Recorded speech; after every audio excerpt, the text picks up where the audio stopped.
Imamat pasal 3 ayat 1-17. Korban keselamatan.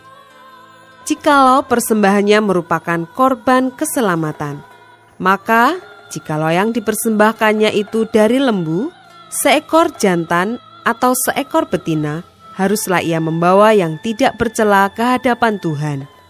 Lalu ia harus meletakkan tangannya di atas kepala persembahannya itu dan menyembelihnya di depan pintu kemah pertemuan. Lalu anak-anak Harun, imam-imam itu, haruslah menyiramkan darahnya pada mezbah sekelilingnya. Kemudian dari korban keselamatan itu, ia harus mempersembahkan lemak yang menyelubungi isi perut, dan segala lemak yang melekat pada isi perut itu sebagai korban api-apian bagi Tuhan. Dan lagi kedua buah pinggang dan lemak yang melekat padanya, yang ada pada pinggang dan umbai hati yang harus dipisahkannya beserta buah pinggang itu.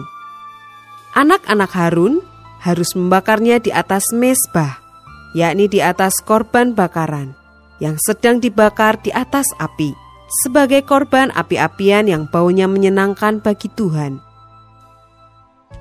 Jikalau persembahannya untuk korban keselamatan bagi Tuhan adalah dari kambing domba, seekor jantan atau seekor betina, haruslah ia mempersembahkan yang tidak bercela. Jikalau ia mempersembahkan seekor domba sebagai persembahannya, ia harus membawanya ke hadapan Tuhan.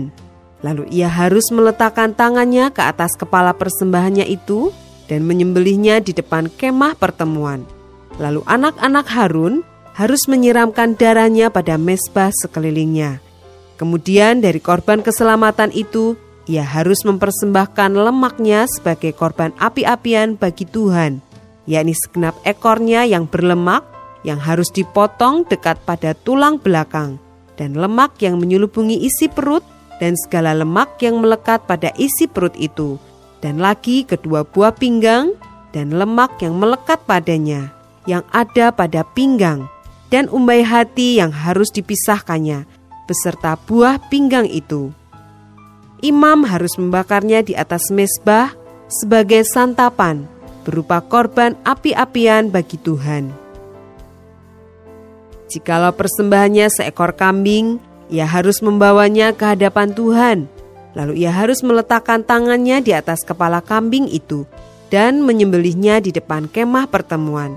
Lalu anak-anak Harun harus menyiramkan darahnya pada mezbah sekelilingnya. Kemudian dari kambing itu ia harus mempersembahkan lemak yang menyelubungi isi perut dan segala lemak yang melekat pada isi perut itu sebagai persembahannya berupa korban api-apian bagi Tuhan. Dan lagi kedua buah pinggang dan lemak yang melekat padanya yang ada pada pinggang dan umbai hati yang harus dipisahkannya beserta buah pinggang itu.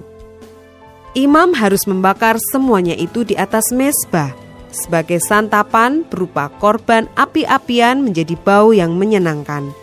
Segala lemak adalah kepunyaan Tuhan. Inilah suatu ketetapan untuk selamanya bagi kamu turun-temurun di segala tempat kediamanmu. Janganlah sekali-kali kamu makan lemak dan darah.